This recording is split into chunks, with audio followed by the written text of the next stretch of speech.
Welcome back to another episode of Rock Boys Football. Mike Elko, the Texas A&M Aggies kicking off spring practice in the month of March and want to get into a few storylines and questions that we want to see answered from this Texas A&M program heading into that 2024 season. Now, you have to give Mike Elko a ton of credit for what he did with this roster heading into spring practice. You look up and down this roster, it is full with a lot of competition, a lot of depth, a lot of position battles that are going to take place, and that really that massive combination of having veteran talent that has a high floor with also that young talent that gives this team a very high ceiling heading into 2024 as well. This is exactly how you want a depth chart to look like. Really excited to get into a few of these storylines that we are going to be following. Before we do, and as always, just want to say thank you to you guys. And it has been an absolute blast covering this program in the transfer portal, doing position deep dives.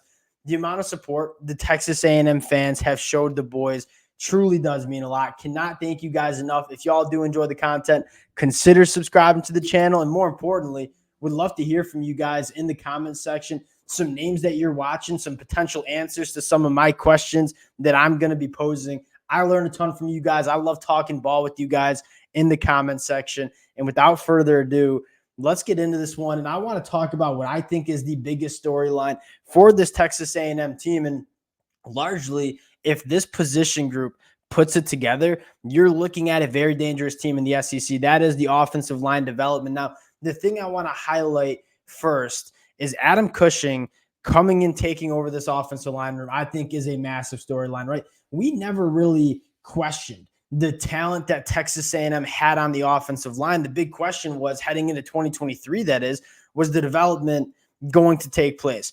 And it certainly did not take place under Steve Adazio. You look at Adam Cushing, his track record, going back to his time at Duke with Mike Elko, but also going way back to his time at Northwestern. This is largely one of the better offensive line coaches that you see across the country. The development that takes place is going to be a massive storyline. Now, the next kind of X factor here, and you guys have been shouting them out in the comment section, the strength and conditioning coach, Tommy Moffitt. This is, again, one of the better strength coaches that you see in college football coming in. That normally shows up on the offensive line. You combine Adam Cushing, you combine Tommy Moffitt with a lot of returning production, but also adding some transfers into this group. You are looking at a lot of competition, a lot of depth up front.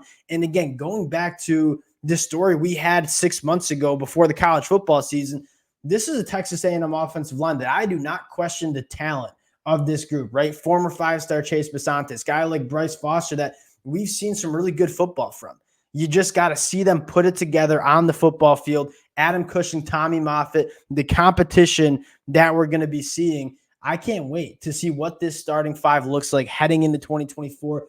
And you look at this offense, Connor Wigman, I think is probably one of the better quarterbacks in the SEC, a guy that I'm a massive fan of going into year three. Loaded running back room, really talented wide receivers. If this offensive line puts it together, you are looking at an offense that I think can take massive strides in 2024. The offensive line development, in my mind, the biggest story for this Texas A&M team heading into that 2024 year. Next position group that I want to take a look at is the secondary. And Mike Elko absolutely got to work in terms of revamping what this secondary is going to look like. And again, a ton of credit to Mike Elko. After that Oklahoma State game in the bowl game, you were looking at a secondary that was probably the most depleted room that you saw on this Texas A&M roster. Did not have a ton of talent, certainly did not have a ton of depth. You look at what Mike Elko has done in the last 2 months in terms of building this secondary room. It is deep, and I think he transformed it to being probably the least deep position group on Texas A&M to probably the most competitive and deep unit that you're looking at heading into 2024. Now, the players that I have my eyes on, and what excites me so much about this room is, one, the versatility that you have, but number two, the upside that you have specifically in this cornerback room, right? A guy like Chapel coming back is absolutely massive, but talk about guys like Will Lee, like Des Ricks, Donovan Sanders, BJ Mays, all of those guys that we just named, a lot of length, a lot of athleticism. Some guys have really put it together at the college football level, like a guy like Will Lee, who I think still has a lot of juice left to be squeezed. And then you have guys like Des Ricks, who we all know is probably the most talented cornerback on this roster, just going into year 2 of his college football career. I think the upside in this cornerback room is really what excites me the most. And at the end of the day, it's a numbers game, right? One, Mike Elko does a phenomenal job developing defensive backs. But number 2, you take a look at guys like Will Lee, Des Ricks, Donovan Sanders, BJ Mays. All of those guys, at least some of them, are going to kind of find their potential and be really good cornerbacks for this Texas A&M team heading into 2024. Now, the next thing is the versatility, right? And I'm really interested to see what they do with that nickel room. Right?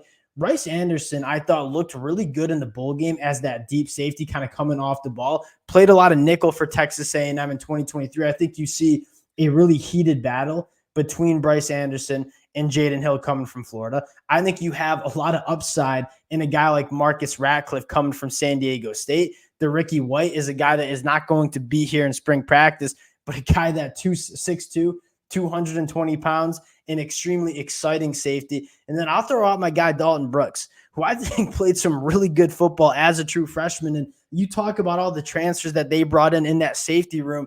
I think Dalton Brooks is going to find some playing time for this Texas A&M team in 2024. You suddenly, in the span of 2 months, had so many questions about this Texas A&M secondary, and now those questions have kind of turned into, all right, we're really excited about this unit. Now the questions are, who's going to emerge as the starters for this Texas A&M secondary? A lot of high upside, a lot of versatility in terms of getting the best 5 guys in that defensive back room on the football field. Really excited about that room. Next storyline that I'm going to be mentioning is the defensive line breakout. Now, the other day, we did some breakout players for this Texas A&M team. I think you can pretty much include this whole defensive line. And a guy like Shamar Stewart, who played really good going into year 2 or during year 2 of his college football career, I included him in my breakout list because I know the upside for Shamar Stewart is being an All-American, is being a top 10 NFL draft pick. Shamar Stewart take that stride in year 2. What if he takes another jump going into year 3? And I think you can say a lot of the same things for a guy like Shamar Turner, a guy like DJ Hicks, a guy like Brownlaw Dindy, and then you bring in a guy like Nick Skirton, who I kind of has already shown that he is one of the better edge rushers that you see in college football. You throw in Cassius Howell in a very similar manner that we just talked about the cornerbacks. I think this defensive line has a ton of upside. And now the question is, which of these defensive linemen are going to break out heading into 2024? And this is where I would include Tommy Moffitt again. When you talk about maximizing the freak athletes that Texas A&M has on that defensive line, I have a lot of trust in Tommy Moffitt figuring it out and kind of putting these guys together physically to come out and just dominate in 2024. I think this has the potential to be one of the better defensive fronts that we see, not only in the SEC, but in the country. Next talking point I want to get into is the wide receiver room, and not necessarily questions of, is this unit going to be good? More the question is, all right, who, is going to be the breakout guys, right? And I think you're going to get a lot of production from some returners, right? Moose Muhammad, I kind of said was my breakout candidate in that wide receiver room. Again, a guy that's already played some really good football for Texas A&M. The reason I'm going with Moose Muhammad is he's a guy that I think fits Colin Klein to a T in terms of what Colin Klein wants to do. And I throw in Jabari Barber as well, coming from Troy, in terms of those wide receivers that excel with the football in their hands.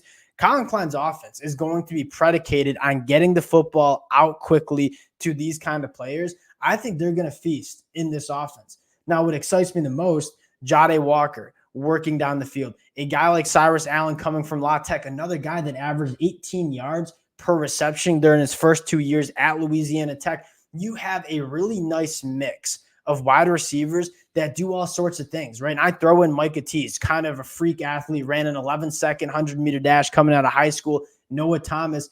There's a lot of upside in this wide receiver room, and a very similar conversation we talked about with the defensive line, the cornerbacks, who are going to be the guys that emerge in this Texas A&M wide receiver room as the real targets in this offense. I think you got a nice blend of guys with different traits and different skill sets. And I think Colin Klein is going to use that to his full extent. Colin Klein's never had access to a quarterback with the arm talent of Connor Wigman, right? Will Howard was a solid quarterback at Kansas State, but was a guy that added a lot more value with his legs.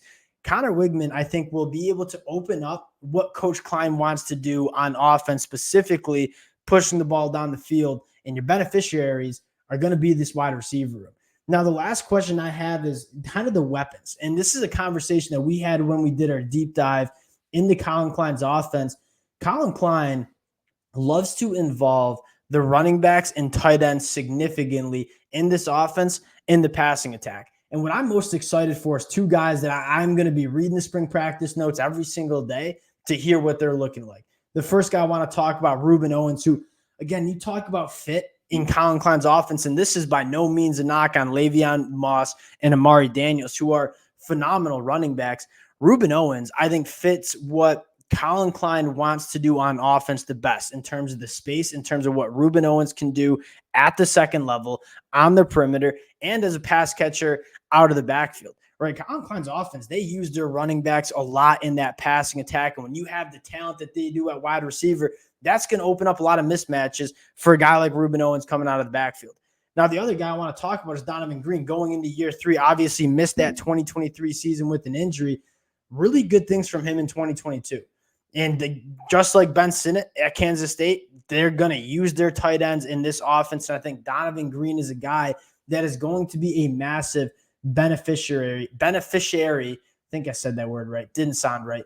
He's going to benefit a lot from what Colin Klein can do in this offense and how he designs this offense. So guys like Rueben Owens, guys like Donovan Green, I'm going to be reading the spring practice notes to kind of hear how they are kind of progressing in their development. Again, only guys that are going into year 2 and year 3 of their college football careers. Really excited for this spring camp for Texas A&M. This is probably the most optimism, most juice around this program in a really long time. We'll be talking about it, breaking it down. Appreciate you guys rocking with the fellas. If y'all do enjoy the content, consider subscribing to the channel, and we'll talk to y'all later. Peace.